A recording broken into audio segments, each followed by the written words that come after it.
His fingers, thick with the greasy residue of the fries he devoured, displayed a sight that mirrored the excess on his face, flaps of fat protruding like tires.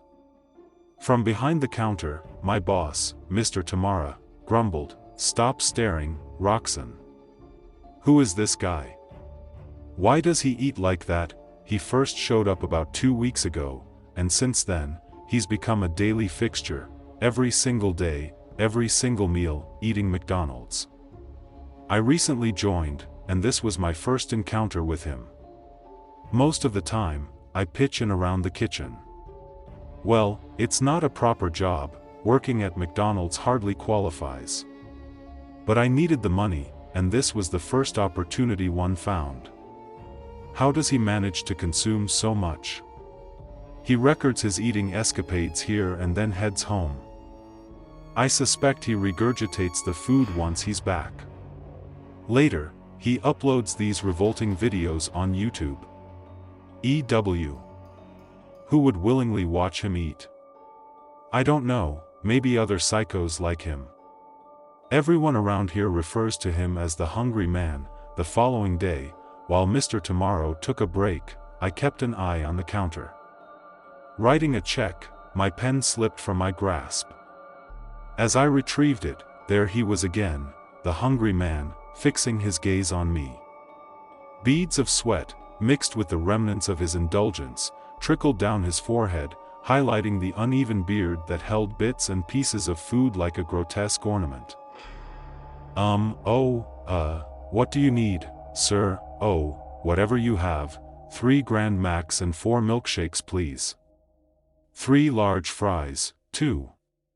Please move quickly, I'm starving. Yes, I'll get it right now. He said, "Keep the change," and placed a $100 bill on the counter. Then, he waited patiently while I went to the back and asked one of my co-workers to get the food. Attempting to rid my lungs of the sickly sweet scent of his breath the entire time. I noticed that he was examining me closely while I waited for his command. I went to his table a few minutes later to place his meal. He had his phone recording himself. I positioned the food in front of him and wished him a pleasant meal. With a smile, the man said, "Say hi to my followers, sweetie," pointing to the camera.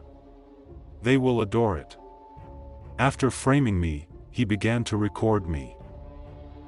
Sir, please stop recording. Girls, don't you just adore being famous? If I gave you $100, you would even end up doing my strip show. What the hell did you say? I turned the platter of food and milkshakes over to him. His clothes were covered in ketchup and milk. He stood up and yelled, "Are you nuts? You witch, you ruined my video." I reached for a fork, prepared to chastise him, but Mr. Tamara, my boss, entered. He asked the man to leave and broke up the fight. "I can't believe you're throwing out a customer for this stupid girl." The man did not stop cursing my boss and me. He even kicked 2 chairs on his way out. In an emergency meeting, my supervisor instructed all staff members to notify the police right away if they saw that man inside the McDonald's. Everything went smoothly for the next 2 days, until I received a call one afternoon. "This is McDonald's. Hello. Which order would you like to place?" "This is Officer Brad, give the phone to your boss now." "Oh, what? Don't waste my time, ma'am." I hurried back to the kitchen, where Mr. Tamara was conversing with a chef. "Sir, there's a call for you.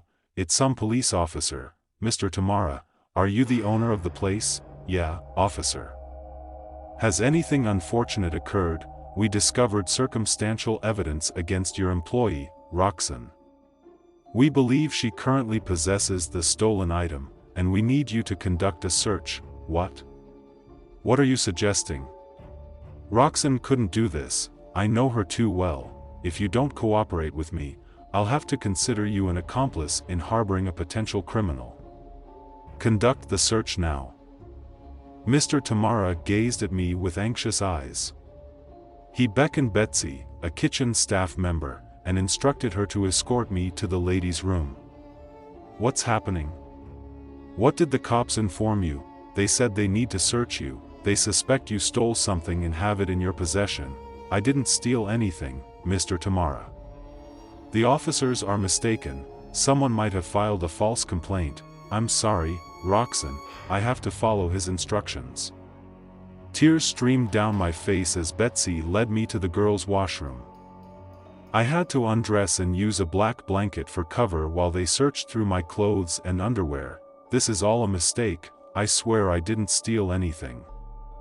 There's nothing here, boss, officer, we searched, she doesn't have anything. You must be mistaken, the poor girl is innocent, shut up. Tell her to jump up and down, I want to see if she's hiding something. Tell her now. Mr. Tamara promptly ended the call and dialed 911. The police arrived, and we recounted the entire incident. I couldn't stop crying when the cops revealed it was a prank call. The person who posed as Officer Brad had deceived and scammed me. The most terrible part was when the cops traced the number that called McDonald's. It belonged to that insane YouTuber we had expelled a few days ago. I resigned from my job and severed all connections after that incident. I pray I never encounter any of them again in my life. And to that deceitful, lying, scamming psycho, I hope you suffer the consequences. The narrative you just read is loosely inspired by the distressing story of Louise Ogborn, an 18-year-old who fell prey to a scam while working at a McDonald's in Mount Washington, Kentucky, in 2004. She was coerced into stripping and performing explicit acts on the restaurant's manager during a 3.5-hour ordeal. The mastermind behind the call had pretended to be Officer Scott from the local police department. David Stewart, a father of 5, was accused of orchestrating this bizarre and cruel hoax. He was arrested in October 2006, and a jury found him not guilty due to a lack of evidence. Before starting the story, most of you guys who watch me aren't actually subscribed, so if you like the content, please subscribe and hit the bell. My aversion to McDonald's stems from a particular incident in my childhood, one that has left a lasting impact on my perception. During my middle school years, my mother married a colleague named David after a year of dating, and their decision to tie the knot came as a sudden twist in our lives. Having grown up without knowing my biological father, my mother had single-handedly raised me and my younger sister, Jenny. Despite David's amiable and fun-loving demeanor, I couldn't shake off a sense of discomfort about him becoming a part of our family. His innocent facade successfully charmed my mom and Jenny, but I harbored a persistent suspicion that there was a darker side to him, something malevolent lurking beneath the surface. Following a modest wedding ceremony, David officially became part of our family. While Jenny quickly warmed up to him, I remained cautious, observing his every move, searching for any potential red flags. One day, as I played in the backyard, he approached me with a friendly overture. "What's up, Alex? Can I play with you?" I responded with silence, choosing to observe quietly. "Look, Alex, I know you don't see me as your father, but we can be friends. You gotta give me a chance, man." Feeling a twinge of guilt for my initial resistance, I reluctantly agreed. "Okay, we can be friends, great. How about we go to lunch today? Mom has to go to work, so you, me, and Jenny. It'll be fun." "Okay, let's go." My mom wore a relieved smile upon learning of my willingness to join David for lunch, hoping that perhaps our relationship was finally taking a positive turn. David took us to the mall, showering us with toys and a visit to the gaming section. That afternoon, Jenny and I had a blast. However, when it was time for lunch, he took us to McDonald's. We indulged in burgers with heaps of fries and returned home. From that day forward, it seemed that whenever we ordered food or dined out, David's default choice was always McDonald's. As time passed, this preference started feeling strangely obsessive. He began incorporating McDonald's into our daily routines, sausages and muffins for breakfast, a bacon double cheeseburger for lunch, and his cherished Big Mac and fries on most weekends. While he clearly relished the meals, his eating habits became unsettling. Watching him devour a burger, he seemed to do more than just eat with his mouth, his hungry eyes fixated on us, creating an uncomfortable atmosphere. Eventually, we reached a point where we couldn't tolerate this McDonald's fixation any longer.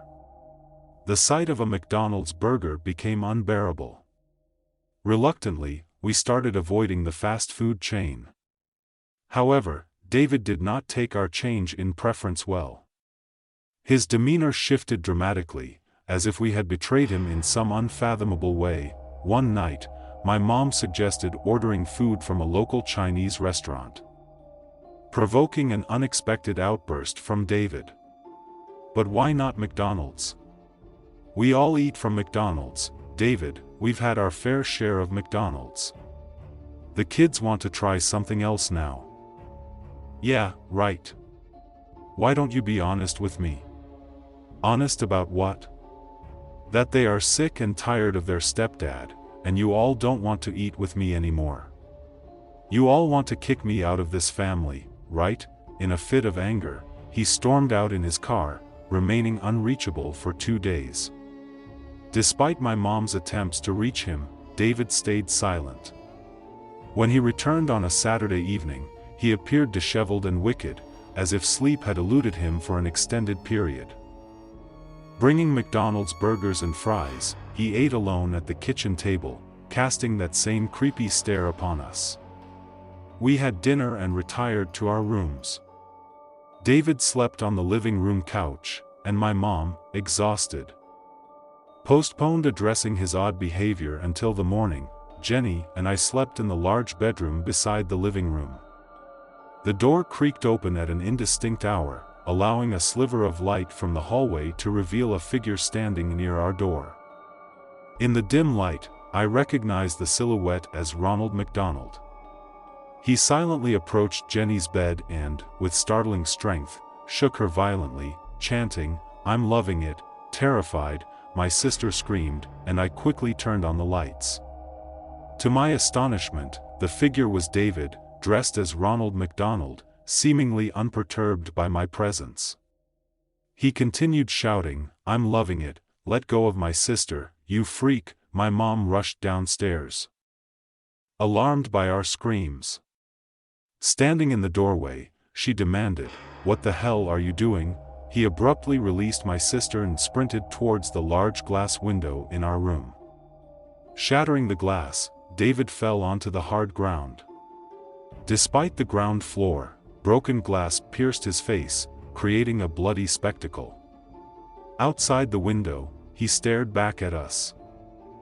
Jenny and I clung to our mom, sobbing in fear. The sight shocked her, and she couldn't comprehend what she had witnessed. With an unsettling grin, David said, "How can you not love McDonald's?"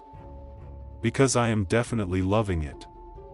He then fled, laughing like a deranged psycho. My mom promptly filed a restraining order against him. It took months for my sister to overcome the trauma, and we eventually moved forward. My mom filed for divorce, and since then, she hasn't dated anyone else. Deep down, she believes that the ordeal unfolded because she introduced David into the family. I have no idea where David is now, nor do I wish to know. If you're watching this, David, I dare you to come near us again. I am more than capable of delivering the final lesson I couldn't last time.